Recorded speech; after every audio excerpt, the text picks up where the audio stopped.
जिंदगी ने जो कुछ भी दिया है उससे प्यार करो, जहां हो उसे स्वीकार करो और हर लम्हे को जी भर के जियो।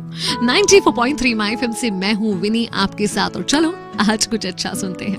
हम सब अपनी लाइफ की सिचुएशंस को, अपनी कंडीशंस को लेकर दुखी रहते हैं, क्रिप करते रहते हैं, लेकिन उन कंडीशंस में क्या अच्छा छुपा है ये तो देखते ही नहीं है। ऐसा ही एक सेवक था, मंदिर में काम किया करता था, साफ सफाई का, भगवान की सेवा का।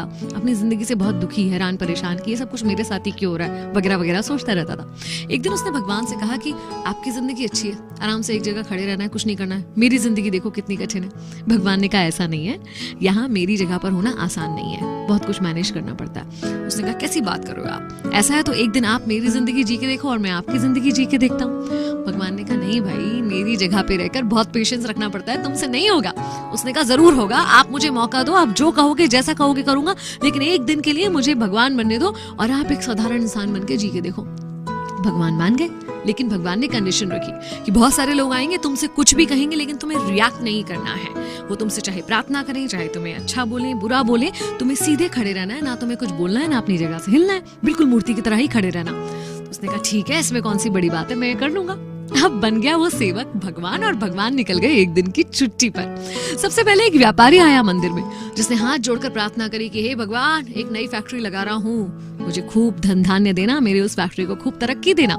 ऐसा बोलते हुए जैसे ही झुका तो उसका वॉलेट गिर गया, वॉलेट वो वहीं भूल कर चला गया। अब मूर्ति बने सेवक को मन करा कि उसे रोक कर बता दूं कि तेरा वॉलेट गिर गया भाई, मगर नहीं बता पाया क्योंकि कंडीशन थी कि बोलना नहीं है, हिलना नहीं है। उसके बाद एक गरीब व्यक्ति आया, जेब से 1 रुपया दिखाकर बोला कि ये लास्ट 1 रुपया बचा है, क्या करूं, इससे माँ की दवाइयां खरीदूं या परिवार का पेट भरूं, समझ नहीं आ रहा भगवान, मैं कैसे जीवित रहूं और अपने परिवार को जीवित रखूं। और देखा उसने नीचे तो उसको सामने एक वॉलेट पड़ा हुआ दिख गया। हे भगवान, धन्यवाद, धन्य हो, तुमने तो मेरे सारे संकट दूर कर दिए, पैसों से भरा हुआ ये वॉलेट मुझे दे दिया। इसके मन में आया कि अरे मैंने नहीं दिया, ये चोरी करके जा रहा है, इसे रोक लूं, लेकिन कंडीशन वही थी कि ये बोल नहीं सकता है और हिल नहीं सकता है। तीसरा व्यक्ति एक नाविक वहां पर आया, एक सेलर, जो कि जहाज लेकर 15 दिन के लिए समुद्र में जाने वाला था। प्रार्थना करने आया था अपनी सुरक्षा की, कि वो सुरक्षित सफर से अपने परिवार के पास वापस आ सके। वो प्रार्थना कर ही रहा था कि व्यापारी आ गया पुलिस को लेकर। देखिए देखिए, इसने ही मेरा वॉलेट चुराया है, क्योंकि मेरे बाद मंदिर में यही आया है। पुलिस उसे पकड़ कर ले जा रही थी और अब उस सेवक से बर्दाश्त नहीं हुआ कि इनफ इज इनफ, अब मैं और मूर्ति नहीं बन सकता, अपनी आंखों के सामने इतना गलत होता हुआ नहीं देख सकता।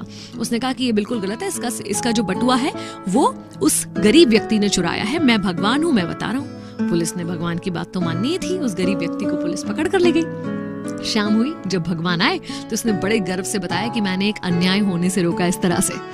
भगवान ने कहा हे राम, तूने तो सारा बंटाधार कर दिया, मेरी प्लानिंग का कचरा कर दिया। वो जो धनी व्यक्ति आया था उसने बहुत कुकर्म करके, काले कर्म करके पैसे को कमाया है। अगर उसका पैसा एक गरीब व्यक्ति के काम आता तो उसके पाप थोड़े कम हो जाते। उस गरीब के परिवार में कुछ पैसा आने से उसका परिवार पल पाता। और ये जो नाविक जिसे तुमने समुद्र में भेज दिया ना, वहां बहुत बड़ा तूफान आने वाला है, इतना बड़ा तूफान जिससे जिंदा बचकर आ नहीं सकता। अगर वो जेल चला जाता 15 दिन के लिए तो उसकी जान बच जाती। तब उस सेवक को एहसास हुआ कि ये सब कुछ तो शायद मैं सोच ही नहीं सकता था, मैं तो क्षणिक जो कुछ हो रहा था वही देख रहा हूँ। और यही हम और आप भी करते हैं, ऊपर वाले की उस लंबी प्लानिंग को समझ नहीं पाते। कुछ क्षणों के लिए जो चीजें हमें लगती हैं कि हमारे साथ गलत हो रही हैं, एक्चुअली उसके पीछे भगवान का कुछ बड़ा अच्छा सा प्लान छुपा होता है। याद रखिए, अगर ये आपकी मर्जी से नहीं हो रहा है ना, तो ये भगवान की मर्जी से हो रहा है, और जो कुछ भगवान की मर्जी से होता है वो बहुत अच्छा होता है। 94.3 माय एफएम से मैं हूँ विनी। चलो आज कुछ अच्छा सुनते हैं।